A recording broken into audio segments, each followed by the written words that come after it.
Selamat pagi keluarga besar Fakultas Psikologi Sanata Dharma. Masih kurang semangat nih kayaknya. Ayo kita ulangi lagi.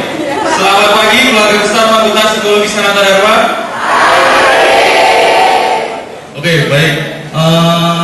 Sebelumnya saya ucapkan terima kasih kepada para dosen, para karyawan, dan beberapa teman-teman dari angkatan 2009 hingga 2013 Fakultas Psikologi Universitas Sanata Dharma Yogyakarta.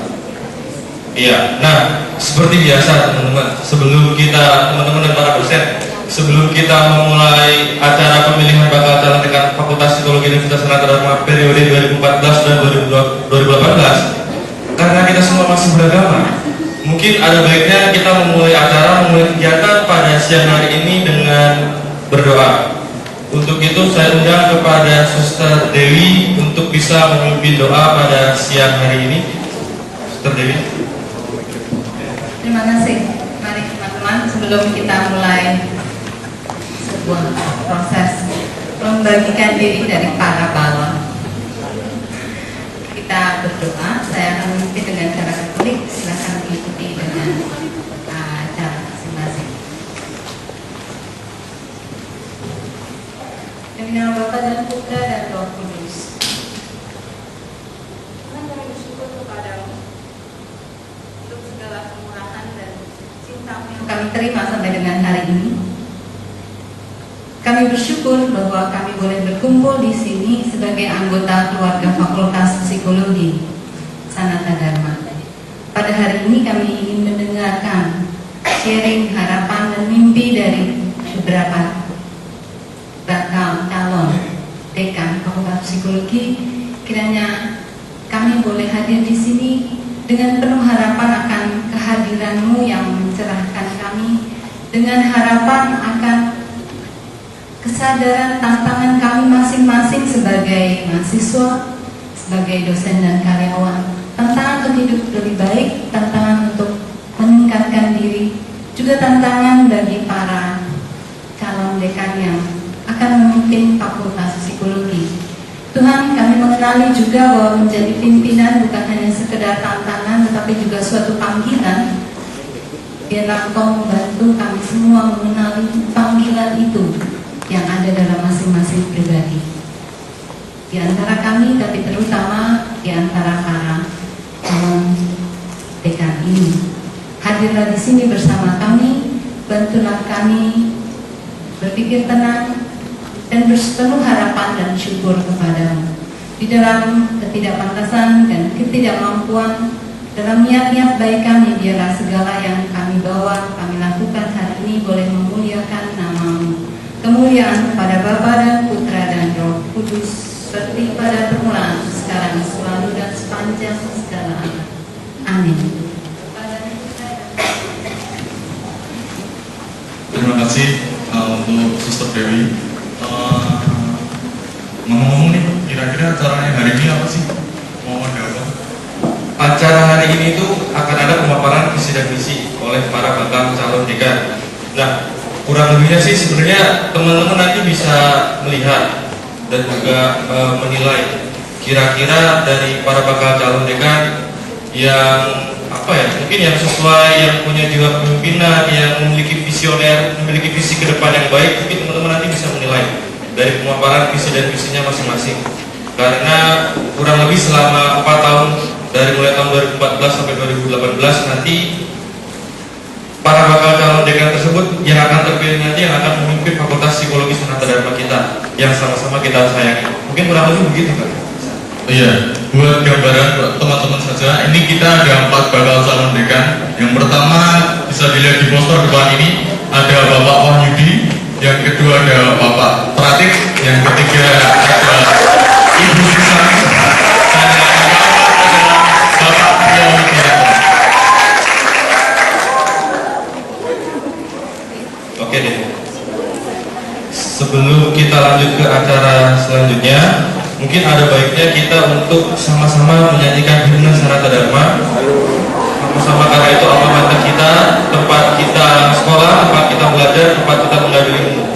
Untuk itu saya minta untuk teman-teman mahasiswa dan juga para bapak ibu dosen untuk bisa berdiri dan sama-sama kita menyanyikan himne Sanata Dharma.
Acara yang selanjutnya adalah sambutan oleh Ketua KPU untuk Ibu Lucia Pratidharma Narsiti MSI.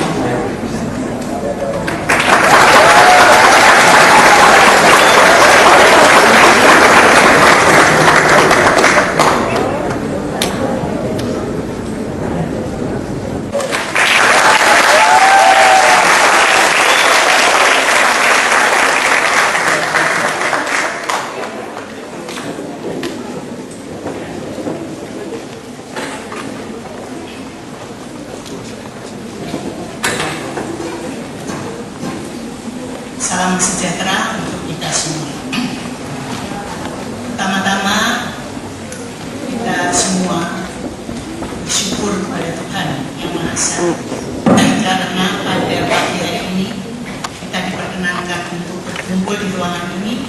guna mensukseskan salah satu acara dari beberapa acara pemilihan calon dekan Fakultas Psikologi Sanata Dharma.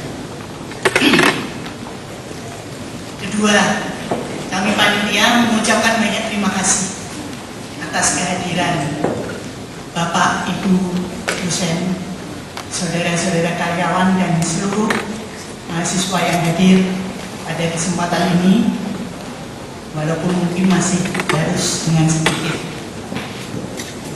ditekan.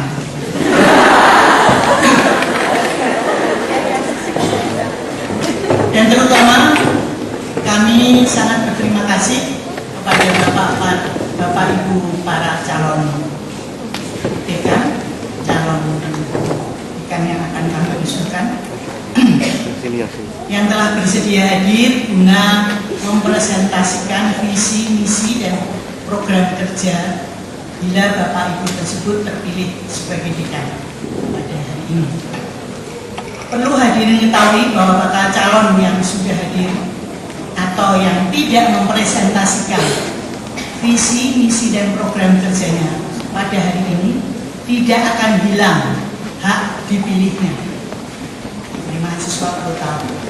Acara ini akan dilanjutkan acara pemilihan langsung yang akan dilakukan pada hari Kamis dan Jumat untuk mahasiswa, dan pada hari Kamis tanggal 7 November untuk dosen dan para karyawan, karena hari tersebut bersamaan dengan evaluasi kerja dosen dan karyawan yang diharapkan semua dosen yang baru studi pun akan hadir pada acara tersebut. Semua suara yang terkumpul baru akan dihitung pada hari Senin 11 November 2013, sehingga pada hari Selasa 12 November panitia sudah dapat melaporkan hasil pemungutan suara pada Senat, dan diharapkan lagi akhir November Senat Fakultas Psikologi Universitas Sanata Dharma sudah dapat mengusulkan bakal calon tersebut pada rektor. Sebagai akhir kata, sekali lagi kami panitia mengucapkan terima kasih. Semoga proses pemilihan dekan Fakultas Psikologi 2014-2018 dapat berlangsung dengan lancar dan sesuai kehendak Allah, sehingga maju dan jayalah Fakultas Psikologi Universitas Sanata Dharma.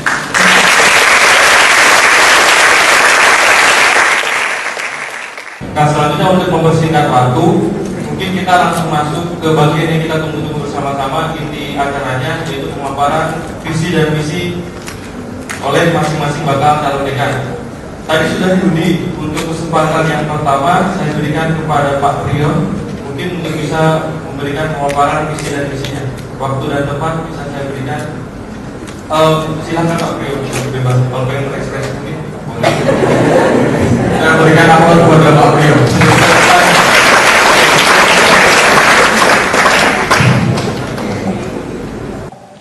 Saya Pak tadi duduk, sekarang berdiri. Kalau saya duduk sama Bu Susan itu sangat khawatir kalau ditanyakan Anda berdua sudah saling mengenal berapa tahun. Maka saya berdiri. Sebetulnya visi dan misi saya itu sangat ringkas, tetapi yang ringkas ini ada latar belakangnya mengapa sampai muncul. Latar belakangnya adalah manusia itu hanya bisa berkembang sebagai manusia dan mencapai kesempurnaannya dalam kesatuan dengan sesamanya. Itulah yang menjadi roh seluruh visi misi yang saya sampaikan pada siang hari ini, ya. Dan itu disampaikan sendiri oleh orang yang cikal bakal Sanata Dharma ini, yaitu Romo Triangkara. Dimasukkannya nama saya sebagai calon dekan, sebetulnya saya pribadi sudah tidak ada alasan yang membuat saya termotivasi untuk menjadi dekan, karena saya sendiri pernah menjadi dekan dan merasakan bagaimana panasnya menjadi dekan. Namun saya itu dididik dari lingkungan Yesuit sejak SD, dan saya biasa dilatih untuk bertindak sampai pada tapal batas. Maka saya akan berusaha untuk mengisi akhir kehidupan saya ini sampai tapal batas kehidupan saya. Ya.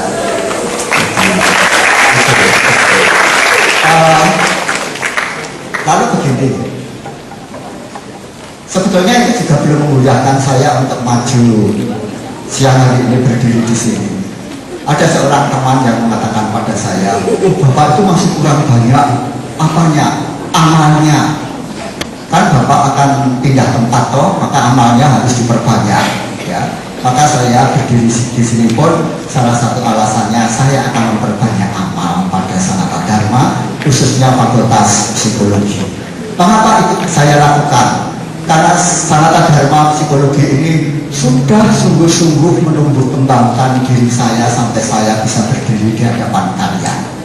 Saya punya istri juga dari Sanata Dharma. Itu lalu jangan jauh-jauh terus.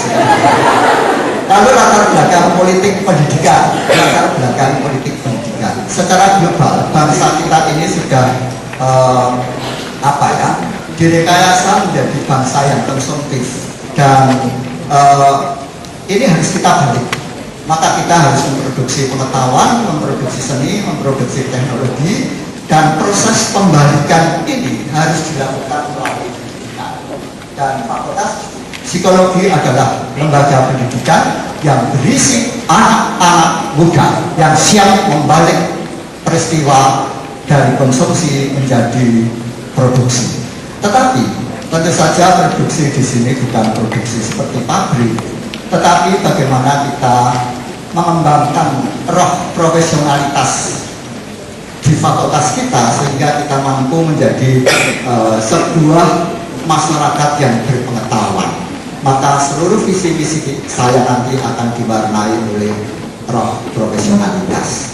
Visi saya menjadikan Fakultas Psikologi agar mampu menumbuh kembangkan sikap dan tindakan profesional di kalangan sivitas akademika dalam rangka mewujudkan lulusan berkarakteristik profesional yang humanis. Untuk menjelaskan itu supaya lebih mudah, saya tadi membawa sesuatu. Tadi Pak Heri mengatakan bahwa beliau membawa jimat, ya, jadi mari kita lihat ini apa.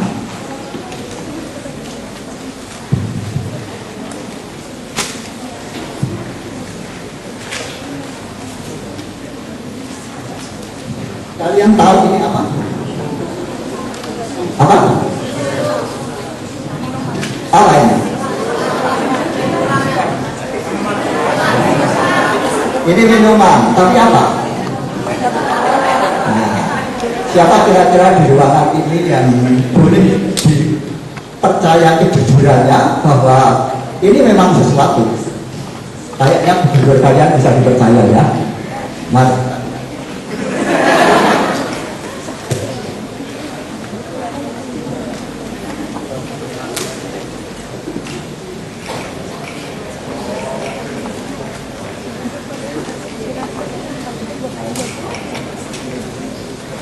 Sampai habis nggak apa-apa. Enggak. Apa? Temporat. Dia tidak membaca, dia tidak tahu, tapi kok bisa mengatakan temporat. Nah sekarang, mari kita lihat.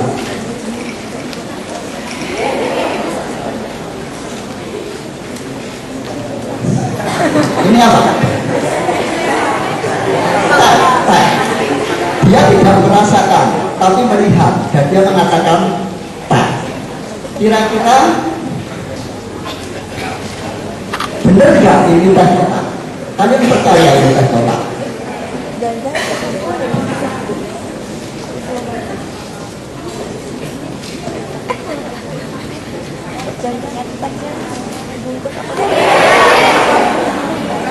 Ini memang teh kotak.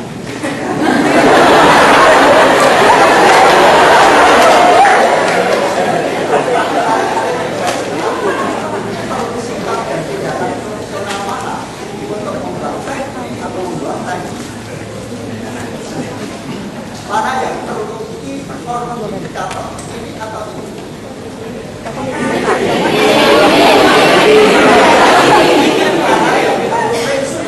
atau ini?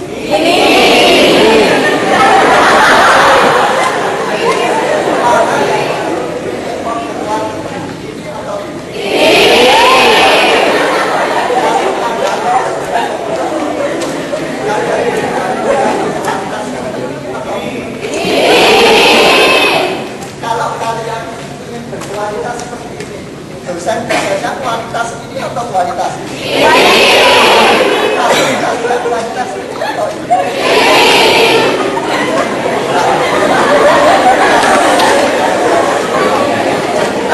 Pentingnya sikap profesional dalam mengelola sebuah lembaga pendidikan, sehingga dari fakultas ini tidak dihasilkan teh kotak macam ini yang akan dibuang di tempat tapi akan menghasilkan jurnal-jurnal yang siap diekspor ke luar negeri.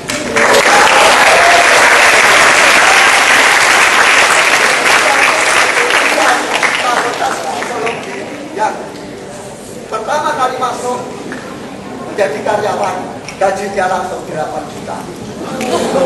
Atau yang 2.500 atau malah kelas 1.500 kelas teh ini.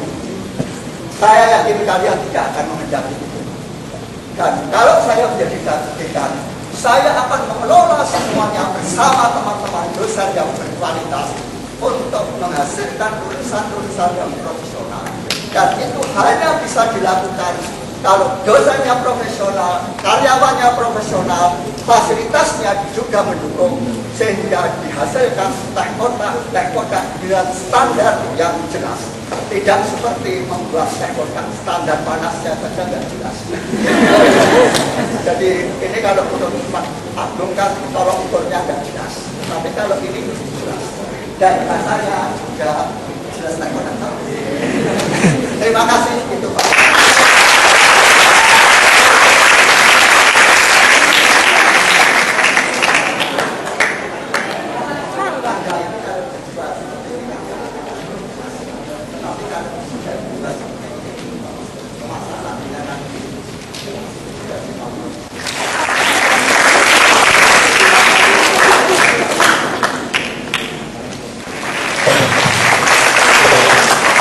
Ya, super, mungkin judulnya analogi teh kotak. Bila aku pinjam slogannya teh kotak sendiri itu, apapun jurnalnya tetap menekankan pentingnya profesionalitas.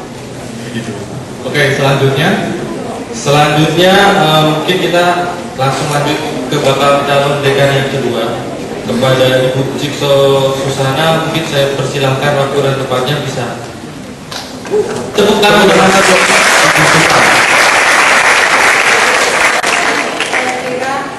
Saya setuju dengan rohnya Pak Priyo. Ya, maksud saya begini, bahwa di pendidikan tinggi saya kira siapapun yang menjadi pemimpin di sana, apakah dia dekan atau tim dekanat, saya kira tujuannya adalah memajukan mahasiswa dan fakultas secara lebih luas, dan saya kira yang lebih luas lagi universitas. Lalu bagaimana kita itu bermanfaat buat masyarakat. Jadi saya setuju. Lalu saya tertarik juga dengan kata-kata Pak Priyo waktu rapat dosen panitia pemilihan umum. Saya kira menanyakan siapa yang mau presentasi. Memang kalau dilihat, saya setuju menurut Pak Priyo itu bahwa menjadi dekan itu tidak gampang. Maka sebetulnya jabatan ini pun sebetulnya dalam tanda petik tidak banyak yang sebetulnya dengan tujuan utama adalah menjadi pimpinan. Tetapi saya setuju dengan Pak Priyo untuk mengatakan bahwa presentasi hari ini pun itu menurut Pak Priyo adalah bagaimana kita mendidik teman-teman. Seberat-beratnya tanggung jawab, saya kira dengan kita berdialog hari ini bahkan nanti sore, saya kira itu adalah forum bagaimana kita membuat. Jadi kalau ini Pak Priyo teh plastik menjadi teh kotak, saya kira apapun yang kita upayakan seperti itu. Nah, saya tidak akan mengulang apa yang dikatakan Pak Priyo, karena mungkin pada dasarnya bahkan teman-teman dosen ketika ditanya mau jadi dekan atau enggak, itu saya kira jawabannya mirip dengan Pak Priyo ya, bahwa motivasi utama adalah memajukan teman-teman semua, dan saya kira kita sebagai faculty member dan saya kira juga staf di Fakultas Psikologi, saya kira itu. Nah, begini, banyak hal yang membuat kita itu tidak profesional itu karena kita ini terutama di Indonesia itu jarang pakai penelitian sebagai sarana bagi dosen untuk mengajar gitu ya. Jadi dosen itu kebanyakan mengajar itu bahkan konon kabarnya ada yang PowerPoint-nya itu sejak 20 tahun yang lalu kabarnya gitu ya. Jadi itu tinggal diulang-ulang saja, sebetulnya tinggal muter kaset itu bisa gitu ya. Tetapi saya kira pengajaran yang baik itu harus based on research. Bagaimana dosen itu mengupdate selalu ilmunya melalui research. Jadi menurut saya research ini menjadi hal yang utama. Jadi bagi saya fakulti itu akan menjadi berkualitas dan menghasilkan kota itu kalau pertama-tama research. Tetapi menurut saya bukan lalu dosen itu harus research lalu tidak mengajar. Tetapi bagaimana research itu digunakan untuk mencapai academic excellence, itu yang menurut saya academic excellence itu hanya bisa diperoleh itu melalui research dan pengalaman dosen. Nah, lalu saya kira juga research itu untuk good service, sehingga kalau kita ditanya apakah misalnya hipnoterapi itu betul-betul efektif atau enggak. Nah, kita sebagai psikolog nggak boleh ngomong efektif atau enggak sebelum kita melihat bukti risetnya. Apakah hipnoterapi itu cukup efektif buat klien untuk terapi apa saja nih yang bermanfaat untuk jenis penyakit tertentu misalnya. Tanpa evidence itu nampaknya kita nggak profesional. Mungkin yang disebut Pak Priyo kita seperti teh yang ada di dalam plastik gitu ya. Ini menurut hemat saya. Maka menurut saya fakultas yang baik itu adalah kalau semuanya itu didasarkan bukti, entah berupa research yang betul-betul qualified ataupun riset kecil-kecil, paling nggak kita punya data untuk bicara. Bahkan gitu ya, kalau Pak Priyo menyebut key performance indicator, menurut saya itu adalah sesuatu yang bersifat observable, measurable gitu ya. Jadi kalau kita mengatakan dosennya jelek atau baik, nah KPI-nya macam apa? Jadi kita sekarang nggak bisa mengatakan dosen kita jelek atau baik karena nggak ada sesuatu yang terukur. Saya kira rohnya itu bukan berarti kita itu akan menjadi fakultas yang fokusnya riset lalu seperti menara gading gitu ya, yang kita nggak bisa memberikan good service pada masyarakat. Maka sebetulnya apa yang saya tulis itu adalah tridharma perguruan tinggi, research based faculty for academic excellence dan good service. Ini menurut saya. Maka sebetulnya pengabdian masyarakat maupun pendidikan itu rohnya ada di riset. Maka sebetulnya menurut saya lab di psikologi itu penting, karena lab di psikologi itu sebetulnya adalah satu untuk pengembangan kurikulum, kedua untuk pengembangan bahan ajar, ketiga untuk pengembangan saya kira basic teori, dan yang keempat itu adalah pengembangan aplikasi. Maka sebetulnya nanti ya cita-cita saya itu kalau lab itu adalah pengembangan keilmuan, lalu kalau keluar ke pelayanannya itu melalui P2TKP. Jadi lab itu adalah sesuatu yang kita hidupi di dalam fakultas, lalu outletnya itu adalah P2TKP. Itu adalah sarana kita untuk melakukan servis, kira-kira begitu. Nah, oleh karena itu saya membuat piramida yang mengerucut ke atas. Itu adalah basicnya adalah riset. Lalu riset itu kita gunakan untuk pendidikan, dan pendidikan itu adalah untuk pelayanan masyarakat. Jadi kira-kira macam itu. Maka apapun yang kita lakukan, saya kira memang dana untuk penelitian itu yang memang harus besar. Dalam arti kita nggak bisa mengirit-irit dengan alasan lalu tidak melakukan riset karena kita satu nggak punya uang, yang kedua kita terlalu sibuk mengajar. Tetapi sekali lagi riset itu dalam rangka pendidikan. Nah, oleh karena itu kira-kira begini, ada 3 pilar utama menurut saya kalau kita mau jadi fakultas yang profesional. Itu adalah mahasiswa, lalu bagaimana program akademiknya, lalu yang ketiga adalah bagaimana faculty membersnya. Kira-kira begitu. Apakah student kita itu betul-betul berkualitas? Itu akan menjadi tolak ukur kita. Yang kedua, apakah faculty member kita berkualitas, itu akan menjadi tolok ukur kita, dan apakah academic programnya itu berkualitas, itu yang akan menjadi tolok ukur kita. Jadi untuk Mas Sandi dan Putra, saya kira pertama-tama kita jangan pengen akreditasi A, kita lihat dulu ininya loh, berkualitas ya.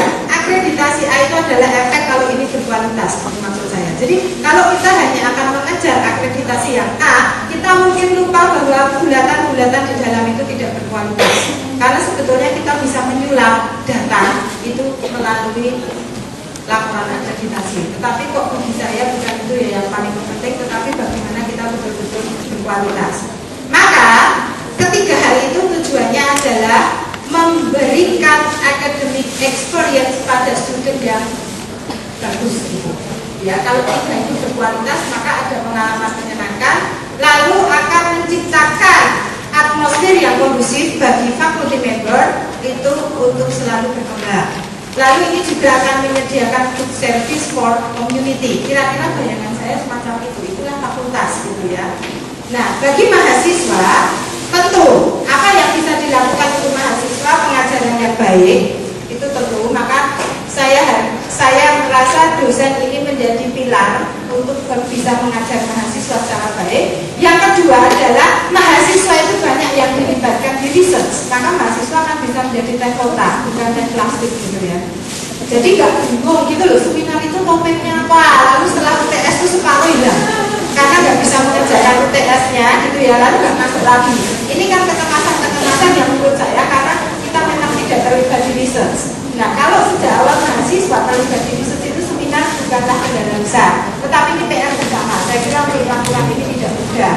Lalu yang ketiga itu adalah kurikuler yang baik untuk soft skill.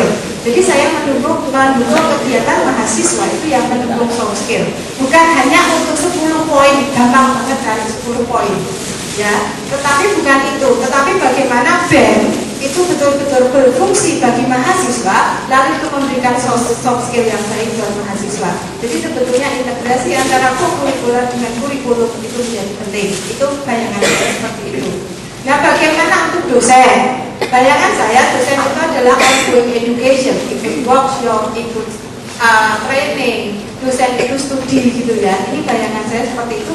Dosen akan mengembangkan diri secara terus-menerus. Lalu ongoing research itu jangan berhenti gitu ya. Jadi kalau kita mau jurnal itu pertama-tama risetnya dulu, tanpa riset itu kita nggak bisa publikasi. Maka ongoing research itu harus dilakukan.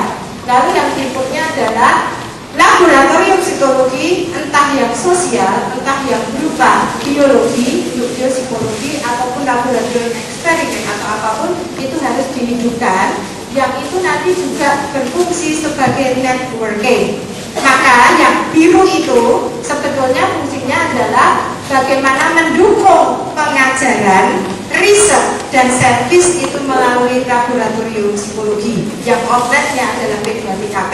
Dengan saya kira-kira begitu. Nah, lalu bagaimana program akademiknya? Maka ongoing curriculum development itu penting. Kurikulum mungkin 10 tahun yang lalu udah nggak cocok untuk yang sekarang. Itu ya mungkin. Maka kita perlu mendevelop kurikulum terus-menerus. Lalu yang berikutnya, exploring academic requirements. Sebetulnya persyaratan akademik itu kayak apa sih? Kualifikasinya kayak apa? Kita perlu mengeksplorasi terus-menerus. Maka sebetulnya tracer study, survei, dan seterusnya itu menjadi penting untuk pengembangan fakultas. Maka alumni itu menjadi mitra penting bagi fakultas untuk pengembangan diri. Ini harapan saya seperti itu. Lalu local and international contextualizing. Artinya, oke lah Pak Priyo, mungkin teh kotak itu sangat jarang, gitu ya. Jangan-jangan kita memang butuh plastik, gitu loh. Nek jika teh kotak itu malah misalnya kita itu grogi mau minumnya muncrat-muncrat, atau tadi maksudnya benurnya gitu ya. Mungkin dengan plastik itu lebih mudah. Ini bayangan saya, profesional tidak selalu western konteks.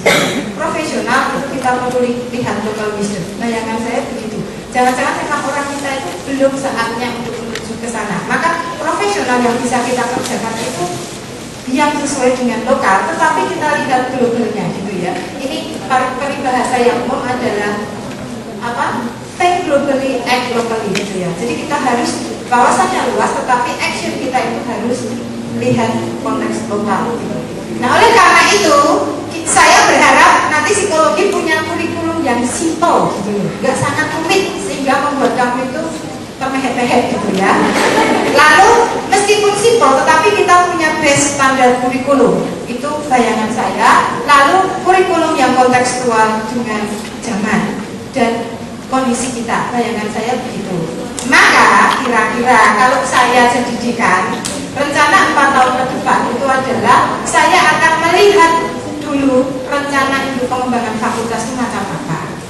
Itu dulu yang perlu ditetapkan. Lalu yang kedua, melihat kembali registra fakultas yang bisa kita kerjakan, yang perlu kita revisi, dan semuanya itu menginduk pada rencana induk pengembangan fakultas. Kira-kira begitu. Lalu melihat kembali dan mengembangkan kurikulum supaya kalau kita punya S3, kurikulum kita itu bisa inline S1, S2, dan S3. Harapannya kita menyiapkan mahasiswa kita sejak S1 untuk siap S2 dan S3. Nah ini insya Allah gitu ya, ini bisa dilakukan gitu. Lalu saya kira memfasilitasi dan memantapkan kelompok riset yang sudah ada, kelompok studi yang sudah ada, dan kelompok-kelompok pengabdian masyarakat yang sudah ada, itu penting ya. Lalu yang kedua, memantapkan dan memfasilitasi networking yang sudah ada. Saya kira Pak Priyo punya networking, Pak Siswo punya networking, saya punya networking, Bu Lucy punya, kita semua punya. Lalu fakultas bisa apa dengan ini? Mari kita lihat kembali untuk mengintegrasikan itu semua. Bayangan saya begitu, dan saya kira mahasiswa juga kadang-kadang punya networking ya. Ada yang bapaknya itu kepala lapas gitu, tiba-tiba minta bantuan psikologi. Ini kan karena mahasiswa juga. Bayangan saya, kita semua punya networking, lalu bagaimana kita melihat itu. Lalu saya kira memantapkan dan memfasilitasi laboratorium lapangan yang sudah ada. Contoh yang bisa saya sebut, dusun Marangnya Pak Heri itu adalah fit laboratory. Bagaimana kita bisa memfasilitasi itu menjadi sesuatu yang terintegrasi dengan fakultas itu baik. Karena saya kira Pak Heri pendidikan itu pertama-tama adalah menolong masyarakat, service, good service, dan memfasilitasi mahasiswa untuk melakukan service. Itu yang saya bayangkan. Maka mengapa kita harus mendirikan lagi yang baru kalau yang ada aja belum terpelihara dengan baik. Lalu saya kira mengefektifkan laboratorium yang ada sekarang menjadi jantung pengembangan keilmuan dan P2TKP sebagai outlet pelayanan. Ini bayangan saya itu. Nah, yang jelas saya setuju dengan Pak Priyo, mentoring itu penting. Ya, Pak Priyo kan sangat humanis gitu, bahkan bawa apel, bawa mangga gitu.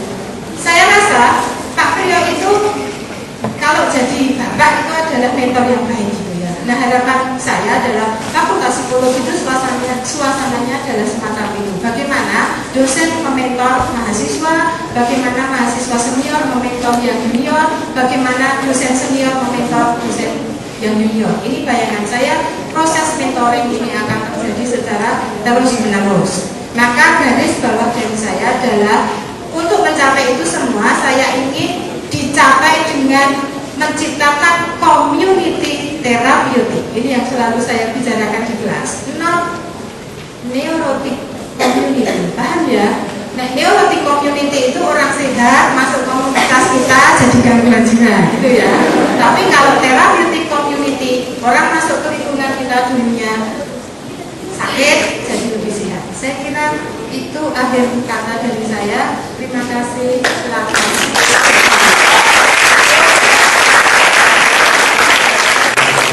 Para visi dan misi dari Bu Susan, kayaknya Bu Susan ini sudah punya apa ya, langkah-langkah atau pakem-pakem kira-kira apa yang akan dilakukan selama 4 tahun ke depan, gitu mungkin Bu Susan.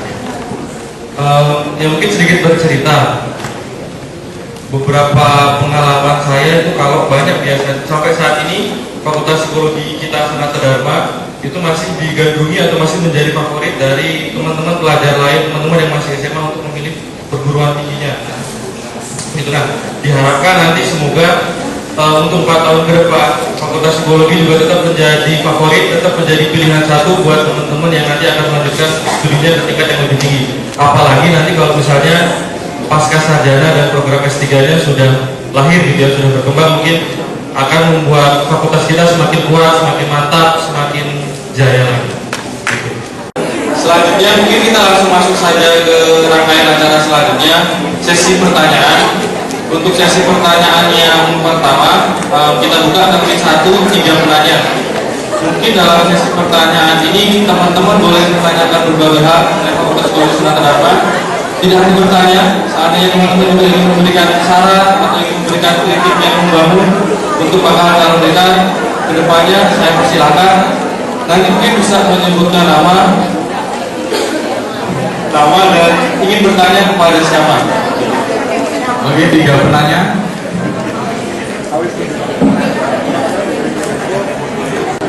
Nama saya Marlina, saya angkatan 2011. Sebenarnya pertanyaan saya ini menyeluruh baik untuk Pak Priyo maupun untuk Bu Susan. Saya ingin bertanya, saya memiliki informasi pemahaman kayaknya dulu Fakultas Psikologi itu memiliki satu cita-cita di mana ingin pertama-tama go nasional dulu, kemudian go internasional. Nah, apakah bisa dikemukakan tentang beberapa rencana tentang langkah-langkah apa yang akan kita bersama-sama lakukan sehingga kita bisa memenuhi cita-cita kita itu? Lalu juga apakah kita hanya akan bergerak di bidang penelitian saja? Apakah tidak akan dibarengi dengan kegiatan-kegiatan lain seperti lomba yang mungkin juga akan membantu mahasiswa psikologi lebih berkembang? Gitu. Sekarang silakan selanjutnya Ananda mungkin bisa berdiri langsung saja. Terima kasih. Nama saya Ananda, saya dari 2012. Saya sangat tertarik dengan analogi teh kotak tadi. Dan dari situ saya tuh sedikit terbuka bahwa ternyata kita itu untuk mencapai sebuah cita-cita itu banyak komponen dan kita tuh ada di tempat masing-masing. Misalkan dari pihak dosen dan dekanat itu ada tempatnya sendiri, kemudian kami dari mahasiswa kami punya BEM dan sebagainya. Nah, kemudian saya merasa bahwa di setiap bagian atau di setiap komponennya itu saya melihat sebenarnya kalau akan lebih baik ketika akan ada semacam ikatan atau semacam rantai yang itu menghubungkan kita semua untuk menjalankan roda ini supaya ke depan bisa lebih baik lagi. Nah, mungkin saya akan lebih kepada Pak Priyo dengan analogi teh kotak yang luar biasa ini. Bagaimana sih Pak istilahnya rantai-rantai yang nyata atau yang real yang bisa Bapak berikan kepada psikologi yang itu bisa menyangkut banyak komponen baik dari segi dekanat, kemudian dosen dan juga mahasiswa sendiri sebagai saya merasa sebagai tolak ukur yang itu banyak sekali memberikan kontribusi semacam itu. Terima kasih. Oke, terima kasih juga Bapak mantan gubernur. Oke, pertanyaan saya yang pertama untuk Bu Susan sendiri. Jadi gini Bu pertanyaannya, bukan mengatakan bahwa ingin membentuk suatu sistem yang fundamentalnya adalah penelitian. Dan saya rasa kan lebih baik ketika iklim yang Ibu ingin bentuk ini, budaya baru yang ingin Ibu bentuk di psikologi ini, baru terutama untuk mahasiswa ya Bu, karena saya merasa bahwa ketika kami melihat di lapangan tidak banyak mahasiswa yang terlibat dalam keanggotaan riset ataupun hanya melakukan riset karena terpaksa yaitu skripsi gitu. Pertanyaan saya, bagaimana sih Bu kira-kira cara menemukan iklim ini terhadap mahasiswa? Karena sekali lagi kuliah aja bagi kami itu hanya mitos. Kita kan sudah pernah membahas di ruang dekanat bahwa kuliah itu mitos gitu. Bagaimana dengan kami? Apa yang rencananya Ibu lakukan supaya kira-kira dari kami sendiri budaya ini bisa tumbuh dan berkembang gitu? Dan untuk Pak Priyo sendiri, di sini kan konsep yang ingin Bapak tawarkan adalah profesionalitas. Nah, pertanyaan saya, konsep ini kan sangat ibaratnya untuk ukuran mahasiswa yang belum bekerja, profesional itu butuh batasan Pak gitu. Kira-kira batasan seperti apa sih yang ingin Bapak tanamkan kepada kami gitu, dan caranya seperti apa? Mungkin akan sama dengan pertanyaan Ananta gitu. Terima kasih.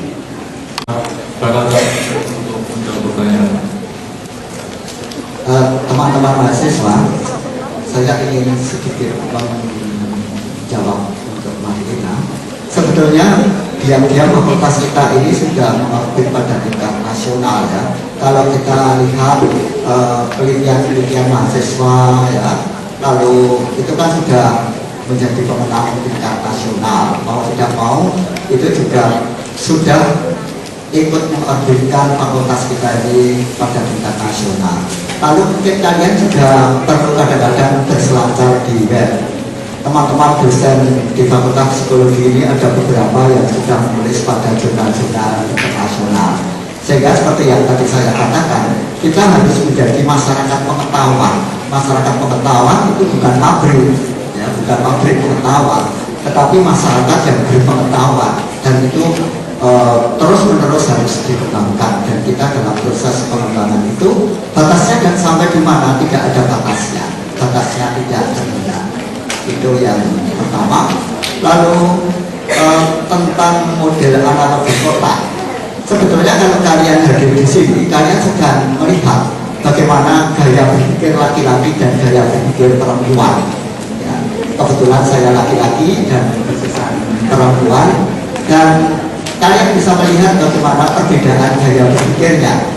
Gaya berpikir saya adalah analogi yang relatif global, khususan relatif detail, tetapi tanpa detail seperti yang disampaikan khususan, maka kotak ini tidak akan terjadi. Ya, jadi kalau mau tanya prosesnya bagaimana, ya itulah yang dilakukan, yang disampaikan oleh khususan secara detail. Tidak mudah untuk mencapai hal itu. Ya. Lalu tentang profesionalitas, sebetulnya kita itu tidak pernah melihat profesionalitas berjalan sendiri. Pernahkah kalian melihat kejujuran berjalan sendiri? Pernahkah kita melihat kedisiplinan berjalan sendiri? Kedisiplinan, kejujuran, profesionalitas itu baru bisa terlihat kalau sudah melekat dalam tindakan seseorang. Dan itu bisa kita latihkan tahap demi tahap melalui kegiatan-kegiatan yang berlangsung di fakultas ini. Kuliahnya tepat waktu, lalu kalau ada rapat BEM juga tepat waktu, laporan keuangan dipenuhi dengan kejujuran, dosen mempersiapkan mengajar dengan baik. Itulah roh-roh profesionalitas yang sangat banyak, sehingga nanti mahasiswa lulus itu sudah rohnya sudah kokoh, sehingga ketika akan berkembang di sebuah tempat kerja itu tinggal mengembangkan. Lalu tentu saja dosen-dosennya juga menulis di jurnal melalui karya-karyanya sendiri, dan itulah roh yang harus ditularkan terus-menerus pada semua orang yang ada di sini. Terima kasih. Mungkin bisa saya tambahkan. Yang pertama buat Martina, tadi di dalam PowerPoint saya sudah saya katakan, riset itu adalah basic bagi kita itu mengembangkan diri, baik dalam memperoleh academic excellence maupun service gitu ya. Jadi pelayanan yang baik itu adalah pelayanan yang kalau istilahnya itu evidence based. Kita harus tahu apakah pelayanan kita gitu ya, terutama ini untuk treatment gitu ya. Itu kalau nggak evidence based itu kayaknya kita kayak jual jamu gitu ya. Ini cocok untuk segala macam penyakit gitu ya. Jadi CBT ini ampuh untuk segala macam gangguan misalnya. Maka akan tidak fair kalau kita itu tidak selalu baik membaca riset-riset yang up-to-date maupun kita sendiri sebagai terapis itu juga kadang-kadang menguji apakah treatment kita itu cukup efektif atau enggak. Nah, lalu saya katakan bahwa untuk mahasiswa selain terlibat di dalam riset dengan dosen itu juga ada co-kurikuler. Itu yang saya katakan, co-kurikuler itu mewadahi soft skill di luar akademik scientific gitu ya. Co-kurikuler itu kan macam-macam. Ada itu kadang-kadang ya live in ya, meskipun live in itu sebetulnya kadang-kadang terintegrasi dengan kurikulum kita. Lalu teman-teman mengadakan debat gitu kan, lomba debat misalnya. Lalu lomba debat itu masih ada kaitannya ngerepet-ngerepet dengan keilmuan. Tetapi ada yang dilakukan teman-teman dengan tadi ada kelompok seni misalnya. Lalu juga teman-teman ikut organisasi yang lain misalnya, ikut LSM dan seterusnya. Lalu BEM sendiri saya kira punya banyak unit yang menurut saya tidak semuanya itu bersifat riset. Dan itulah yang harus dihidupi juga. Karena yang disebut academic excellence kalau sesuai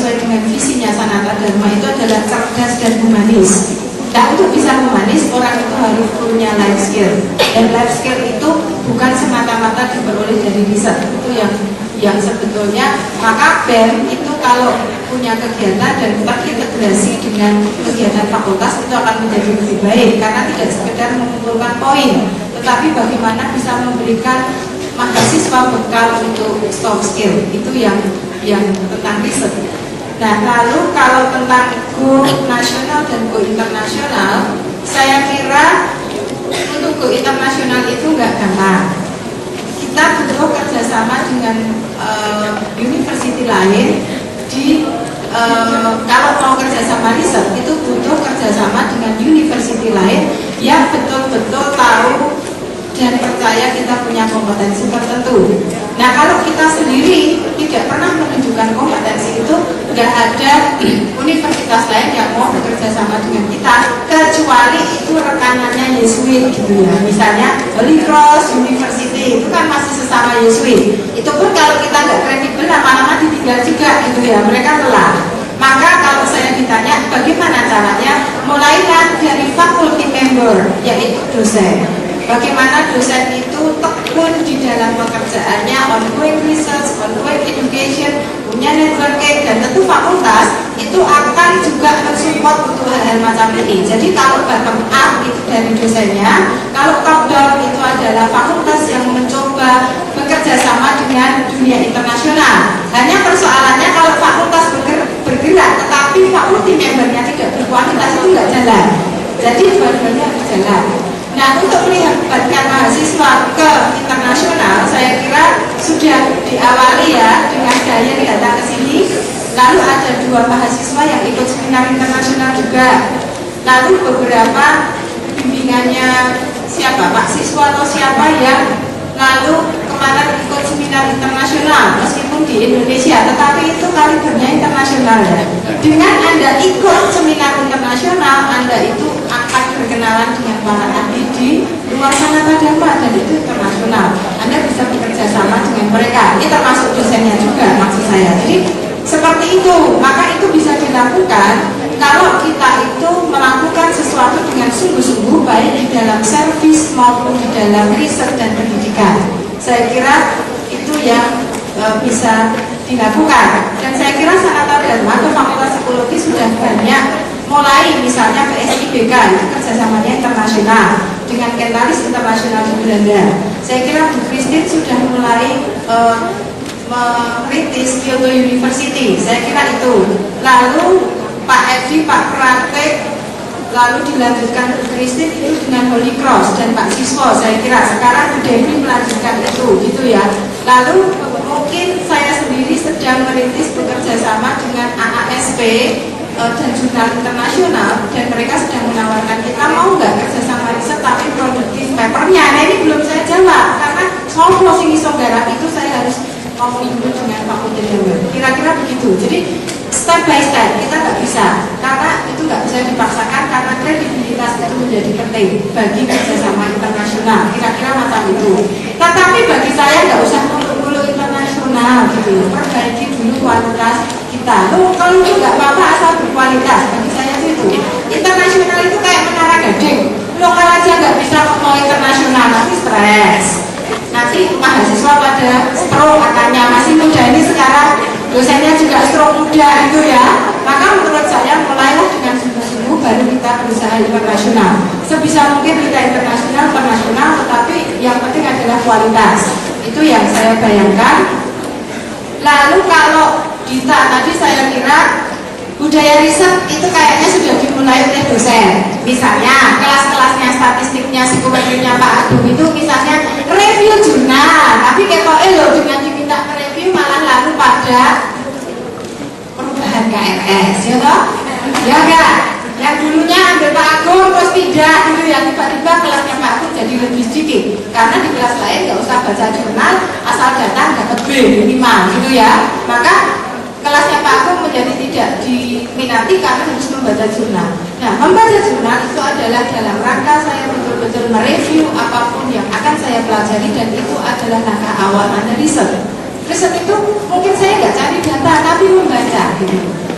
Lalu mungkin kamu nggak percaya sama yang diomongkan dosen misalnya, kok ada Oedipus kompleks. Menurut saya, sepembacaan saya dan pengalaman saya di masyarakat Jawa, Oedipus kompleks itu nggak berlaku.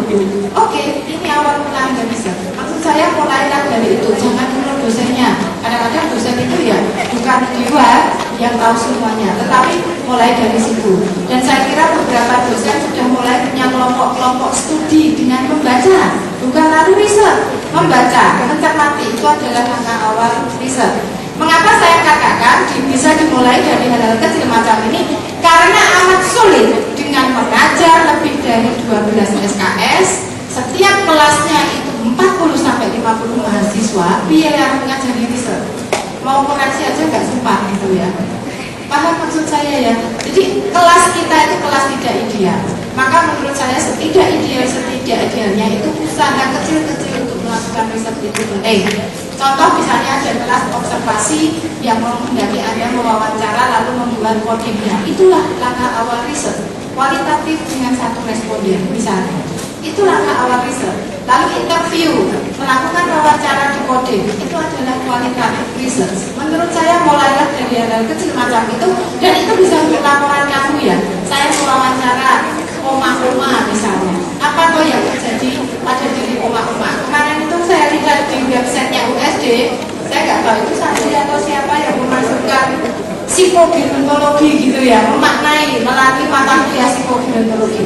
Itu menurut saya kalau teman-teman mewawancara dan mengobservasi itu bisa jadi laporan based on data gitu ya. Oh, oma-oma di dua tempat panti predani seperti apa? Itulah riset gitu ya. Jangan bayangkan riset itu pasti UJT signifikansinya sekian persen gitu ya. Menurut saya bukan sekedar itu, tetapi pengetahuan Anda, keinginan tahuan Anda itu adalah riset. Menurut saya mulailah dari situ. Saya kira itu Marina dan Dita, saya kira apa yang bisa saya tanggapi dari pertanyaan ini, dan saya kira ya Pak Ria tadi sudah menjawab sesuai dengan pertanyaan. Saya kira itu Putra dan Sandi. Terima kasih. Terima kasih. Nama saya Abe 2012. Pertanyaan saya tujukan untuk Bu Susan. Tadi disebutkan bahwa soal di presentasi ada tulisan mentoring, fasilitasi mentoring. Seperti apa itu mentoringnya, dan yang kedua soal yang sudah disebutkan soal kemungkinan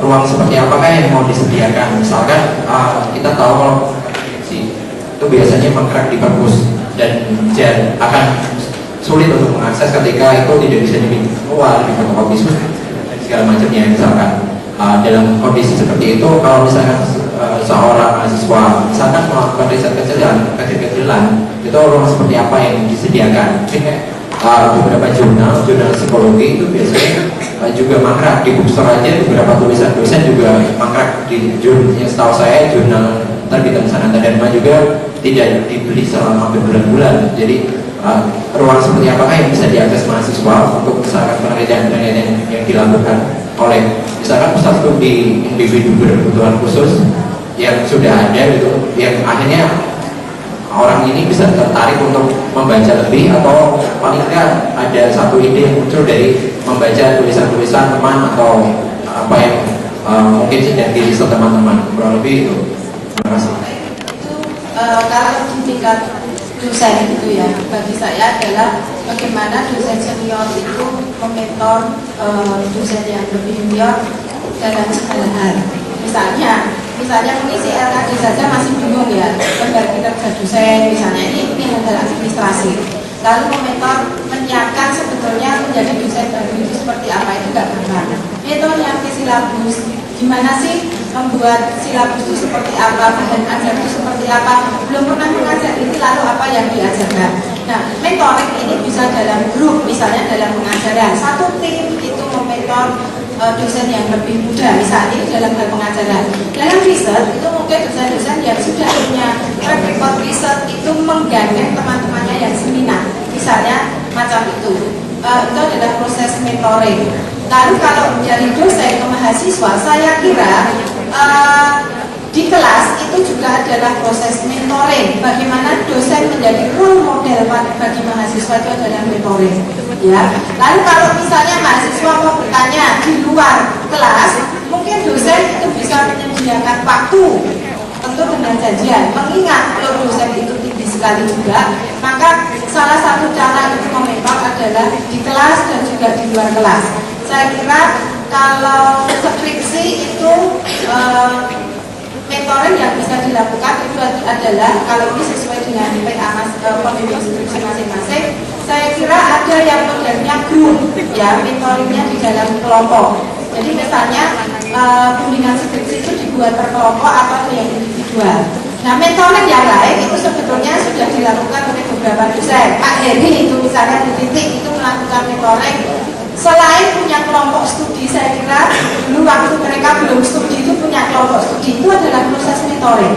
Punya kelompok riset, itu adalah proses mentoring. Sekarang di Dusun Kelarang itu juga ada komunitas, itu adalah proses mentoring misalnya. Lalu yang beasiswa bulan, ya enggak, dikumpulin lalu diminta membuat artikel dan seterusnya, saya kira itu adalah bagian dari mentoring. Mentoring ada yang formal dan ada yang informal. Nah hanya memang agak sulit meminta dosen ini bisa mementor seluruh mahasiswa, itu berat sekali ya. Karena satu dosen itu bisa mengajar 250 mahasiswa sampai 300 biar mementor gitu ya. Oleh karena itu mentoring itu diupayakan seoptimal mungkin, tetapi kok saya kira agak sulit kalau misalnya kita mengkhususkan untuk melakukan mentoring. Nah yang bisa dilakukan saya kira pembimbing akademik misalnya secara rutin, kalau bisa mengumpulkan mahasiswa satu semester misalnya 3 kali itu sudah bagus gitu ya. Bagaimana mementor, karena mungkin agak sulit juga jadwal kuliahnya nggak bagus juga kadang-kadang. Nah ini saya kira mentoring itu bisa dilakukan setiap hari di dalam perkuliahan maupun secara khusus di dalam bimbingan skripsi, kelompok studi, kelompok riset dan lain sebagainya. Kira-kira itu. Lalu kalau masalah jurnal dan seterusnya, saya kira itu memang kendala besar kita dan memang seharusnya laboratorium itu nanti akan melayani hal macam itu. Nah, misalnya beberapa ini rencana sih, tapi belum ya. Beberapa dosen yang menjadi anggota asosiasi internasional itu diharapkan itu akan membagikan jurnalnya baik itu yang online maupun yang hard copy kepada laboratorium, sehingga lab kita mungkin yang sekarang di bawahnya Bu Dewi dan juga dengan stafnya Mas Doni dan Mas Ruji itu bisa mengumpulkan beberapa jurnal internasional itu. Hanya persoalannya jurnal-jurnal internasional yang dihasilkan oleh sebagai akibat dosen itu ikut asosiasi belum tentu cocok dengan topik skripsimu. Ini persoalan lagi gitu ya. Artinya setiap topik skripsi belum tentu cocok dengan jurnal tertentu. Nah kalau kita mau melanggar semua jurnal saya kira nggak mungkin gitu ya. Maka mungkin salah satu caranya coba nanti gitu ya, sebetulnya fungsi lab itu adalah melihat topik-topik yang sering muncul menjadi minat psikologi dan mahasiswa kita itu jurnal apa sih? Nah mungkin itu yang dilanggar. Tetapi yang lain-lain tetap bisa dilanggar melalui keikutsertaan dosen ke dalam asosiasi internasional. Karena asosiasi internasional itu biasanya ada jurnal internasional tapi khusus, misalnya IACCP itu tentang cross cultural psychology, belum tentu ada cocok dengan itu. ASP itu social psychology gitu ya. Nah ini belum tentu cocok. Maka nanti tugas lab itu sebetulnya lebih ke sana, melihat, membuat daftar, lalu jurnal mana yang ini paling mewadahi semuanya, lalu jurnal-jurnal yang lain ini adalah pelengkap. Siapa tahu kita punya variasi variasi minat, lalu tertampung di beberapa jurnal yang lain. Nah, AP kalau mau tanya idealnya tuh, kalau ideal itu ya di luar negeri AP, tapi nampaknya di sini sulit ya. Di sana tuh setiap profesor punya lab. Labnya itu isinya adalah mahasiswa yang seniman. Dan riset maupun akses jurnal itu dilakukan di bawah bimbingan profesor. Nah di sini tuh uang dosen aja nggak punya ruang ya. Maksud saya ini kita nggak bisa paksakan. Ini masalah fasiliti. Maka dari yang sekarang minim kita bisa mengoptimalkan apa itu yang paling bisa kita lakukan. Maka ya kadang-kadang ruang rapat dosen itu rebutan ya. Jam 9 itu rapat, jam 11 kelompoknya Bu Dewi itu yang Pio misalnya. Kadang-kadang jam 3 sore dipakai kelompoknya Bu Silvi, jam 5 sore boleh dipakai kelompoknya siapa, tapi dari yang minimal saya kira ada gerakan menuju ke sana. Dan kalau ditanya sejak 96 saya masuk psikologi sampai sekarang itu dosen-dosen itu jauh lebih baik. Ya, zaman saya dulu itu jarang ada rumpi yang ilmiah gitu ya antara mahasiswa dan dosen. Sekarang itu rumpinya selain yang humanis tadi itu ya, yang humanis itu ya kadang-kadang rumpinya itu konseling, ya toh. Kalau kesan seputar studi misalnya itu juga ada, tapi juga pertemuan akademik yang saya kira juga sudah banyak dilakukan. Entah itu bentuknya riset, entah itu bentuknya studi. Nah, kita itu divisi training zaman dulu itu juga bukan riset loh ya. Divisi training itu melatih teman-teman untuk semakin aktif dan terampil di dalam training. Artinya sebetulnya kelompok kita itu sekarang sudah semakin berkembang setelah 16 tahun yang lalu. Saya kira mungkin nanti kalau teman-teman berminat tuh diwawancara Bu Debri, Bu Titi itu ya, itu kan alumni ya enggak, kalau zamannya Mas Tius gimana ya enggak, itu pasti beda. Artinya Mas Tius, Bu Titi itu dulu juga melihat, dulu itu saya melihat dosen-dosen tahun 96 itu ngajari gampang. Jadi bayanganku kalau jadi dosen sangat agama gampang, ngapal wae. Zaman dulu bukan PowerPoint, slide OHP-nya itu loh dihafalnya di rono-rono itu jelas sudah jadi dosen handal. Bahkan Bu Titi itu sampai bawa catatan saya itu bertahun-tahun gitu ya. Tetapi sekarang saya kira ketika Bu Titi mengalami kok angel ya, saya kira jadi dosen tuntutannya warna-warna. Padahal zaman dulu saya melihat khususan itu orang-orang baru bisa jadi dosen. Artinya kita semua berkembang. Dan mungkin ini banyak teman-teman yang alumni juga terkaget-kaget yang tahun 96 kok kayaknya psikologi itu jadi dosen gampang. Sekarang setelah tahun 2013 tuntutannya banyak sekali dan kita semua ingin maju. Saya kira tuntutan Dikti juga berubah gitu ya, tuntutan yayasan juga berubah. Saya kira ongoing research, ongoing development itu akan selalu kita upayakan. Saya kira itu apa yang bisa saya jawab. Saya harap kita bisa menciptakan situasi yang kondusif untuk dosen, mahasiswa, dan staf di psikologi. Saya kira itu. Putra, terima kasih atas kesempatan. Banyak hal demi kemajuan fakultas. Saya ingin mengajak kalian, mari kita satukan hati, satukan tekad, satukan perjuangan. Siapapun yang jadi dekan, tetapi kita maju bersama. Terima kasih.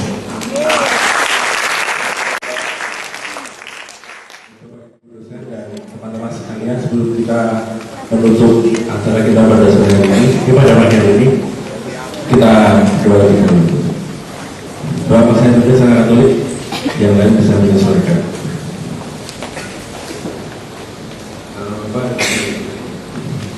Ya Tuhan, selamat pagi. Terima kasih karena Engkau telah memberkati kami dari awal acara tadi sampai siang hari ini, sehingga kami dapat mengetahui, dapat belajar bersama, dapat sharing bersama dengan calon-calon dosen yang akan maju sebagai dekan.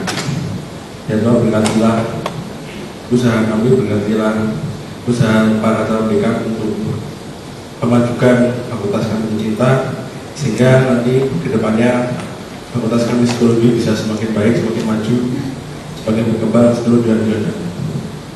Semua ini kami mohon dalam nama Yesus Tuhan. Amin. Oke, terima kasih untuk Satya telah membimbing doa. Dengan ini berakhir acara pemaparan visi misi bakal calon dekan. Dan selanjutnya pemilihan bakal calon dekan akan